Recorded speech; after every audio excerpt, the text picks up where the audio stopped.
श्री असदुद्दीन ओवैसी जी। शुक्रिया मोहतरम चेयरमैन साहब, आपने मुझे बोलने का मौका दिया। मैं शुरुआत में बताना चाह रहा हूं कि मैं हुकूमत की तरफ से लाए गए इस रेजोल्यूशन की मुखालिफत में बोल रहा हूं और मैंने अमेंडमेंट्स भी दिए हैं प्रेजेंट एड्रेस के लिए। और चेयरमैन साहब, आप उर्दू को जानते हैं। किसी एक शायर ने शायद बरसर इख्तिदार जमात के लिए ये शेर कहा होगा कि उसूल बेचकर मसनद खरीदने वालों, निगाह अहले वफा में बहुत हक़ीर हो तुम। वतन का पास तुम्हें था ना होगा कभी कि अपने हिर्स के बंदे हो, बेज़मीर हो तुम।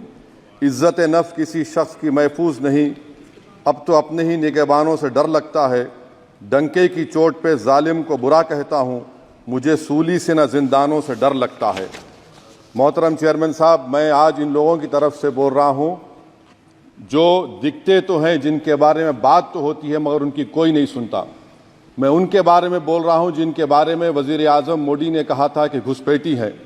मैं उन बेटियों और माओं के बारे में कह रहा हूँ जिनके बारे में मोदी ने कहा कि ज़्यादा बच्चे पैदा करते। मैं उन मासूम नौजवानों के बारे में कह रहा हूँ जिनको मॉब लिंचिंग के ज़रिए मारा जा रहा है। मैं उन बेज़ुबान माँ और बाप के बारे में बोल रहा हूँ जिनकी औलाद आज इस हुकूमत के गलत कानून के चक्कर में जेलों में सड़ रहे हैं। सर, मैं दस्तूर जब इस ऐवान में बन रहा था, संविधान बन रहा था, तो उस वक्त अलहदा वोटर लिस्ट और इंतखाबी रिजर्वेशन की बात आई तो उस वक्त के हमारे फाउंडिंग फादर्स ने, हमारे बुजुर्गों ने, दोनों समुदाय के हिंदू और मुसलमानों ने फैसला किया कि हम इस पर राज़ी नहीं होंगे। बल्कि उन्होंने क्या कहा था हमारे फाउंडिंग फादर्स ने, उन्होंने मुखालिफत की थी अलहदा वोटर लिस्ट की और इंतखाबी रिजर्वेशन की। उन्होंने कहा था, I quote sir, it is the duty of majority community to ensure that minorities are elected in the representative numbers. BJP मुसलमानों की नफरत पर जीतती है और मुसलमानों के नाम निहाद मसीहा मुसलमानों के 90% ज़्यादा वोट हासिल करते हैं, मगर फिर भी इस ऐवान के दरवाजे नहीं खुलते मुसलमानों के लिए और सिर्फ 4% मुसलमान जीत कर आते हैं। सर, संविधान सिर्फ एक किताब नहीं है जिसे चूमा जाए, संविधान एक किताब नहीं है जिसे दिखाया जाए, संविधान एक सिंबल भी है, मगर संविधान एक हमारे बुजुर्गों के ख्वाबों की किताब है। हमारे जमहूरियत को हमारे बुजुर्गों ने इस तरह समझा, हमारे फाउंडिंग फादर्स ने इस तरह जमहूरियत को समझा कि इसमें हर समुदाय और मजहब और समाज के मानने वाले लोगों की राय को शामिल किया जाएगा इस मुल्क को चलाने के लिए। मगर इस ऐवान में सिर्फ 4% मुसलमान जीत कर आते हैं।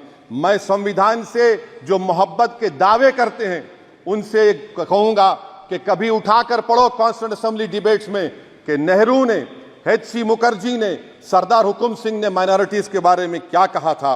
सर, वतन अजीज का मुस्तकबिल कैसा होगा जब बीजेपी मुझे गायब करना चाहती है और दीगर हिज़्ब इख्तिलाफ की पार्टियां के लिए मेरा वजूद सिर्फ वोट डालना और अपनी खबर में जाकर सो जाना है। इसीलिए आप देखते हैं कि समाजी इंसाफ है सर कि 4% मुसलमान जीत कर आते हैं। सर, इस ऐवान में ओबीसी समाज के एमपी अब अपर कास्ट के एमपी के बराबर हो चुके हैं। ओबीसी समाज के एमपी अब अपर कास्ट एमपी के बराबर हो चुके हैं और 14% मुसलमान सिर्फ 4% जीत कर आते हैं। CSDS का डेटा यह बताता है कि इस मुल्क में जो वोट बैंक है, जो एक मुश्त वोट डालता है, वो अपर कास्ट का है। मुसलमान का कभी ना वोट बैंक था ना कभी रहेगा। सर, 4 जून के बाद 6 मुसलमानों की मॉब लिंचिंग हुई, 11 घरों को मध्य प्रदेश में मोदी के बुलडोजर ने निस्तो नाबूद कर दिया। हिमाचल प्रदेश में एक मुसलमान की एक दुकान को लूट लिया गया और हिज़्ब इख्तिलाफ की पार्टियों की तरफ से सन्नाटा है। शायद अब वक्त आ चुका है कि लफ्ज मुसलमान का नाम लेना भी अब उस पर पाबंदी आयद कर दी जाएगी। सर, मैं ये बात बताना चाह रहा हूँ कि नरेंद्र मोदी को जो मैंडेट मिला है। एक मिनट, आप लोग बैठ जाएं, कृपया आप लोग बैठ जाएं। श्री मनसुख मांडविया जी, आप लोग बैठ जाएं, कृपया माननीय सदस्य बैठ जाएं। श्री मनसुख मांडविया जी, कृपया आप लोग बैठ जाएं। अपने प्रारंभिक आप लोग बैठ जाएं, आप लोग बैठ जाएं। माननीय सदस्य ने अपने प्रारंभिक भाषण में जो शब्द प्रयोग करा है उसको ऑथेंटिकेट करा जाए। और अभी उन्होंने उल्लेख करा कि मोदी के बुलडोजर ने वहाँ मॉब लिंचिंग करा है उसको भी ऑथेंटिकेट करा जाए। निश्चित तौर से इसको ठीक है ठीक है ठीक है ठीक है ठीक है। ओवैसी साहब जब भी कोई बात नहीं आती सर, है- आप चेयर पर बैठे हैं जी, इसलिए आप उसको- मंत्री जी को पेट में दर्द हुआ, माशाल्लाह, शुक्रिया उनका। नहीं, तो मंत्री- सर मैं ये बोल मंत्री की रहा था, जवाबदेही है ये अरे ये नहीं मंत्री इससे की बुरी बात क्या है? पेट में दर्द हो सकता है। वो दर्द ये सब ठीक अच्छा, है। दर्द हुआ, चलिए दर्द हुआ, दिल का दर्द हुआ। तो सर, जो नरेंद्र मोदी को मैंडेट मिला है वो सिर्फ और सिर्फ मुसलमानों की नफरत पर हिंदुत्व की वजह से मिला है। I would like to say it is not Modi's in dock but every single person voted him despite his anti Muslim voice. And I would like to tell the opposition parties, this is not a moral victory for you, this is a victory of majoritarianism. Everyone should contemplate and do introspection. Why is it that the OBCs and the upper caste are getting their due representation? Why are the Muslims not getting? Are we here only to vote for you and not to get elected? If that is the case, please tell us that we are only here to vote for you. Sir,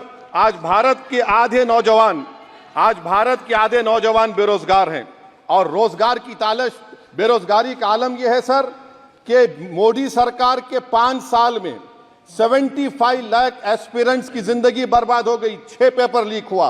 बेरोजगारी का आलम यह है sir कि Russia जा रहे हैं, वहां जाकर अपनी जानों को दे रहे हैं। बेरोजगारी का आलम यह है कि नरेंद्र मोदी रोजगार का कैंप चलाती है नौजवानों के लिए कि तुम इजराइल में जाकर काम करो, उनको कैनन फॉडर बना रही है ताकि फलस्तीनियों की जायदादों को हड़प कर सके। ये भी कंक्लूड कर। अरे सर, मेरा टाइम है। कहाँ टाइम है सर? आप ये टाइम ले लिए मेरा। सर मैं 2 मिनट दीजिए। ये विश्वगुरु की पॉलिसी है। इजराइल को 27 टन हथियार जा रहा है। 9 मिलियन भारत के लोग गल्फ में काम करते हैं, क्या असर पड़ेगा? 47,000 इजरायली फलस्तीनी मार चुके हैं। क्या है हमारी पॉलिसी सर? क्यों हथियार दे रहे हैं सर? नस्लकशी हो रही है। सदर जमहूरिया के खुतबे में राष्ट्रपति के सर, मैं उसी पे बोल रहा हूं सर, उसमें लिखा हुआ है फॉरेन पॉलिसी के ऊपर, आप पैराग्राफ नंबर 25 देख लीजिए। सदर जमहूरिया में सैचुरेशन अप्रोच है। क्यों नहीं मोदी सरकार माइनॉरिटीज को फ्री स्कॉलरशिप को डिमांड करती है सर? उसको आपने बजट कम कर दिया। सर, बनारस का बुनकर 18 महीने से मंडी का शिकार है, सूरत और बेंगलुरु जा रहा है। सर आखिरी बात कंक्लूड कर रहा हूं, आखिरी बात सर, पनून केस में निखिल गुप्ता, मोदी ने कहा था कि हम घर में घुसकर मारा, तो निखिल गुप्ता को किसने ऑर्डर दिया था पनून को मारने का? अगर नहीं दिया तो उसको बचाइए, और अगर दिया नहीं तो फिर उस पर पीएमएलए क्यों नहीं लगाकर? सर समाप्त करो। कमेटी बनाई आपने, उसका क्या हुआ? सर हम एससीओ को नहीं जा रहे। सर मैं आपको बता रहा हूं कि मैं अपनी इस तकरीर को टीपू सुल्तान की नजर, सुनिए सर, अब हो गया खत्म कर रहा हूं सर। मैं अपनी तकरीर को टीपू सुल्तान के नजर कर रहा हूं। ये टीपू सुल्तान की फोटो है, क्या आप इससे भी नफरत करेंगे? सर ये संविधान में टीपू सुल्तान की फोटो है जिस पर वल्लभ भाई पटेल ने साइन किया, श्यामा प्रसाद मुखर्जी ने साइन किया। ये आपकी नफरत है सर। आखिर में मैं अपनी बात को खत्म कर रहा हूं इस शेर पर कि क्या दिन दिखा रही है सियासत की धूप छांव। जो कल सपूत थे वो कपूतों में आ गए, थे इस कदर अजीम के पैरों में ताज थे, इतने हुए जलील के जूतों में आ गए। बहुत बहुत शुक्रिया सर।